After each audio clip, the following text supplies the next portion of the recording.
Okay, what if I told you there's this one powerful idea that's kind of hiding in plain sight?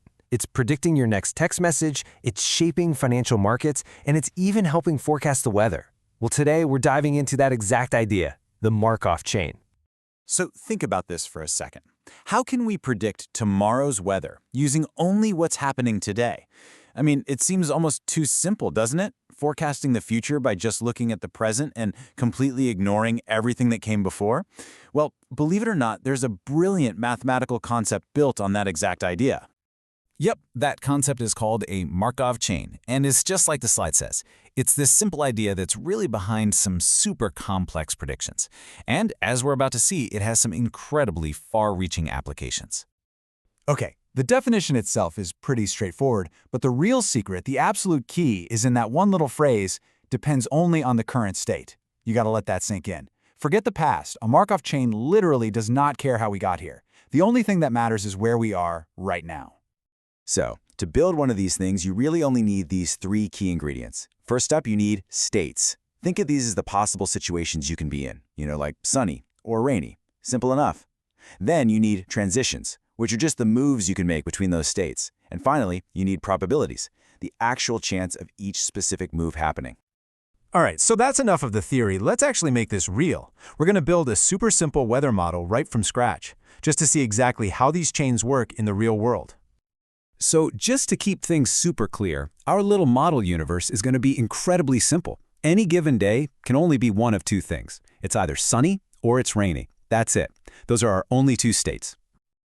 Okay, so this table here, this is called a transition matrix, and it basically gives us the rules of the game. Let's just walk through it. Look at that top row. It's telling us that if today is sunny, there's an 80% chance tomorrow will also be sunny, and only a 20% chance it'll be rainy. Now look at the bottom row. That gives us the odds if we start with a rainy day. A 40% chance of sun and a 60% chance of more rain. See how that works? So right away, you can see the system has a kind of bias, right? When it's sunny, it has this really strong tendency to stay sunny. That 80% probability, it's almost like a kind of inertia, It's pulling the chain towards just repeating whatever it's doing right now. Okay, so now let's see how this actually builds a sequence over a week. Let's say we start on a sunny day. Well, that 80% chance is pretty strong, so it holds, and we get a sunny Tuesday and a sunny Wednesday. But then, bam! That 20% chance hits. Thursday is rainy. And this is the crucial part. Notice what happens now. For Friday's forecast, we completely forget about those old 80-20 odds. Our current state is now rainy, so we switch to the totally different 40-60 odds. And that little switch brings us to the most important and maybe the most counterintuitive idea behind this whole thing. It's officially called the Markov property, but a much better way to think about it is its memoryless secret. This quote really just says it all. The future is independent of the past given the present. Once you know the present state, once you know it's sunny today, absolutely nothing else about the past matters for predicting the future. Those 2 sunny days before today, the model doesn't care. That rainy week we had last month, totally irrelevant. And this comparison here just shows the difference so perfectly. On the left, you've got the Markov chain with its one, clean, simple input, today. That's it. On the right, you have a model with memory, and it's just getting tangled up in this huge web of past data. And here's the kicker. That simplicity isn't a bug. It's the main feature. It's what makes Markov chains so fast and so useful. So, yeah, that's really the big takeaway here. Even if we're in the middle of a month-long heat wave, our simple model's calculation for tomorrow is exactly the same as it was on the very first sunny day. All that matters is the now. So I know what you might be thinking. This memoryless idea, it sounds a little too simple to actually be useful, right? But it turns out that exact simplification is precisely what makes Markov chains so incredibly powerful out there in the real world. And trust me, they are everywhere. You know when your phone suggests the next word you're going to type?